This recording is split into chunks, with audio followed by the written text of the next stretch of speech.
Hi everyone, thank you for joining me, Debbie from cariadcards.co, and today I'm going to show you how I made this card. I made this card using rose red and wild wasabi. The one we're going to do today is exactly the same design, but we're going to use Blackberry Bliss, just so you can see it in a different colourway.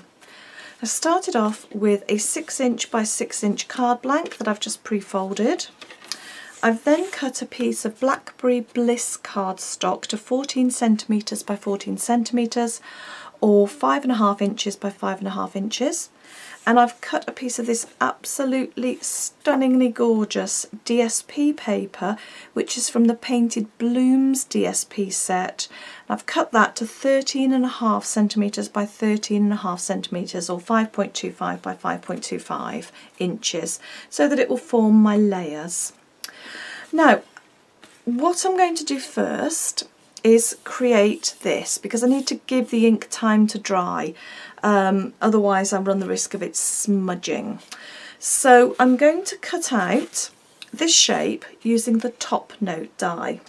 So I've got some Whisper White card and my trusty Big Shot, and then I don't need the platform for this, I just need my cutting plates, because the top note Big's die gives you the depth that you would normally get from the platform.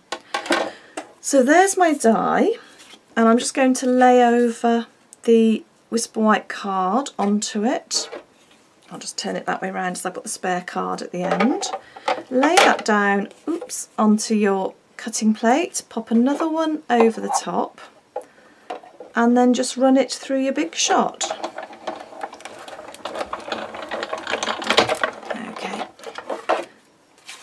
And look how beautifully that cuts. You've got your perforated edge along there, and if you notice, oh, let's get this out of shot, you don't want to be looking at that, do you? Okay, so if you notice, I've then got the coloured cardstock there. Now, how I did that was I cut around the perforated edge on the white cardstock, so that when I put it onto the rose red cardstock, you've got the border. I find that, for me, the simplest way of doing it. There are plenty of other techniques around that you'll see being used. Sorry, I was just moving my Big Shot out of view. So I literally just got a pair of scissors and I just followed the perforated edge just slightly on the inside, because if you cut it exactly on the perforated edge, you're going to get funny little bobbles. So I found this just literally about 1 millimetre, if that, just inside, but it gives you a cutting guide. If you do happen to go along with bobbles, just go back and smooth out your card. Now, I'm not going to sit and cut all that, because I know you've got better things that you'd rather be doing than watch me cut, so I have pre-cut one earlier on. Now, to stamp this, I've used one of the stamps from one of the new Painted Petals set. This is a gorgeous, gorgeous, gorgeous, gorgeous stamp set. Love it. It's got so many pretty little elements on. 2 sets, lots of stamps. I've got that stamp on my card and that stamp to make up the leaves. So there. And then you've got some gorgeous sentiments. Thank you. Friends become our chosen family, and you are amazingly amazing. How lovely is that? Right, the stamps I'm going to be using are out of the set 1. So I'm going to use the lovely sort of almost watercolour style roses, the stems, and this time I'm going to do a thank you rather than the amazingly amazing. Now, to make sure that I line these up perfectly, because they're mounted on there, it's hard to judge exactly where to put it. I'm going to use vellum and my Stampin-Majig. Now, if you follow my videos, you will have seen me use this quite often. And I have plenty of videos showing you how to set this up, how to get your vellum sorted. And if you're not sure where they are, just drop me a note and I'll guide you to them. So what I'm going to do, I know that I want to position them a little bit like that, because the leaves, if you notice, are, I suppose that's a better one, at a slight angle, and if I put them straight on, that isn't going to join that. So I've found I'm better to put it at a slight angle like that. Pop my Stampin' jig on to make sure I've got it in the right position. Right, get my stamp, and I'm going to use Blushing Bride as my flower colour, because the Blackberry Bliss, beautiful as it is, with the surround, and I'm going to do the sentiment in Blackberry Bliss, it would be a little bit dark and overpowering, I just felt. So I'm just going to use the Blushing Bride to lighten it up a little bit, and these colours appear in this paper, so that's why I've chosen them. Make sure you give that plenty of time to dry, because if you haven't dried it properly, when you come to put your next piece of vellum on, you're going to pick up the ink and then accidentally move it around your stamped area. So once it's dried, line up your next piece of vellum with your stems, you know exactly where they're going to be. Pop your Stampin' jig onto there, take your vellum away, make sure you don't move that. If you do, just reposition it. I've used Wild Wasabi for the stems because that's the colour green used in the DSP. Picking up my stems here, and then I'm just going to stamp them, lining that up with my Stampin' jig. Okay, lovely. Right, I'm going to put my sentiment on next, and again I've used the vellum technique for this because I want to make sure that it goes exactly where I want it. It just, you know, you can stamp it straight on, there's no reason why not, and that is the technique I usually use, but I'm just being slightly more precise with this one, so that's where I want it to be. Using Blackberry Bliss for my sentiment, I'm going to ink this up. Oh, gorgeous stamp, isn't it? I do love to send thank you cards to people. In fact, anybody who orders from me, I always send a thank you card and a little handmade gift, just to show you how important you are. The next thing I'm going to do is cut out the border from Blackberry Bliss. So I'm going to need my Big Shot back on the table, and again the cutting pads. Now I'm going to show you a little, well, it's not a cheat, it's just saving some card, because, you know, with the best will in the world, card is expensive and you want to make the best use you can from it. So I've got my background that I've already cut. Now if I take out my top note die from there, pop on my DSP, nobody's going to be any the wiser, and you've saved a piece of card about that size. Why not? So I'm going to use my top note die again. I'm going to place this over, just making sure that I do have enough border so when I do come to put on the DSP, I'm not going to see that I've chopped a bit out of it. I don't often do this, but really I should, because why hide it all underneath the next layer? Okay, I'll just pop that out the way, and the cutting plates and the top note die. You see, now we've got our border layer, we've got our top note die cut there. By the time we put our paper on, who's going to be any the wiser? So, to my mind, it's a win-win situation. So we can start assembling this card now.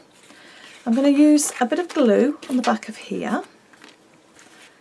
Oh, I really should work a little bit tidier. This is getting to the end of its life. I do have another one that I think it's probably about time to open now. Spend far too long waiting for the glue to come down to the end of the bottle. Right, so pop your Blackberry Bliss layer on.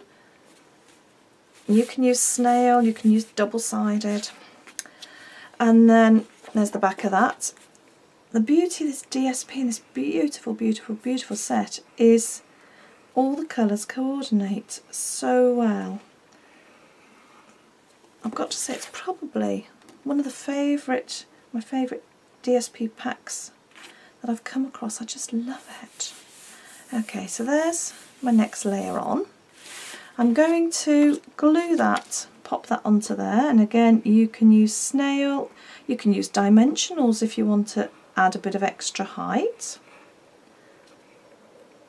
It really is personal preference as to what you like to adhere your card with. Okay, and you see that's how you get your border behind the top note die. Quite a simple technique, isn't it?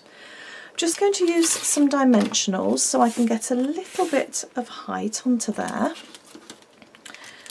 I do love the Blushing Bride with the Blackberry Bliss. It's the first time I've put them together, and it's definitely not going to be the last. Now, let's see if I can get these off. Somebody gave me a good hint the other day on my YouTube channel. They said use your pokey tool to get them off with. I haven't tried it yet, I'm definitely going to though. Make sure it's all the right way up and line this up so that it's about equal in the centre. Now you could leave it like that, or what I've done is I've done some pretty little flowers. I've done 2 of one colour and 1 of the other, and then I've done it the opposite up there. So to do that, I've got a bit of Blackberry Bliss card, and you could in fact pick up the Blushing Bride instead. It's entirely up to you what you do. So I've taken, whoops, that's the trouble, when you cut them like that they have a tendency to go flying. The punch I've used is the pretty little flower, the 4-petal flower from the Itty Bitty stamp set where you get 3. I'm just going to use this, why not? Might as well make the most of spare card. There's no point throwing it away, is there? Then I've got my finger sponge dauber and Blackberry Bliss. Again, you could if you want. Well, I'm going to say the Blushing Bride won't show on this. Now because this is dark, I can actually see the difference there, but you may not be able to on camera. It does show up in the daylight here. Right, so that's all of the flowers inked up. They do look lovely when you put just that little bit of extra colour on. I'm going to also add a little bit of dimension. So for that I'm going to use my paper piercing mat and my paper piercing tool. And I'm going to use just that rounded end there. So you just pop these onto your mat. This does make quite a difference to them. It just gives them that bit of dimension. You just use the end and you just press. See, look how quick that is to do and what a difference it makes. Pop those down there. And then you can use pearls, you can use diamantes. I think I used pearls on that one. I think I'm going to use some diamantes on this. Isn't it lovely when you can change your mind as you go along? I was going to use pearls again, and then I spotted the diamantes on my, well I suppose that they rhinestones. I tend to call them diamantes. Is that a bit old-fashioned now? I just spotted these on my desk and thought, why not? Change the design at the last minute. And with these you can actually use your pens, your Blendabilities pens, and you can colour these to match your card. That's another technique that I need to show you a little bit more often. Okay, now to stick these on, I'm just going to pop them in place first before I put them on. So I'm going to have 2 of the white card there, and 1 of the white card there, and 2 of the Blackberry Bliss. Oh. So that's all the flowers stuck on, and that's the Blackberry Bliss with Blushing Bride. That's a lot of B's to say. And there's the rose red version. I think they're both equally gorgeous. Let me know what you think. Thank you very much for joining me, Debbie from cariadcards.co.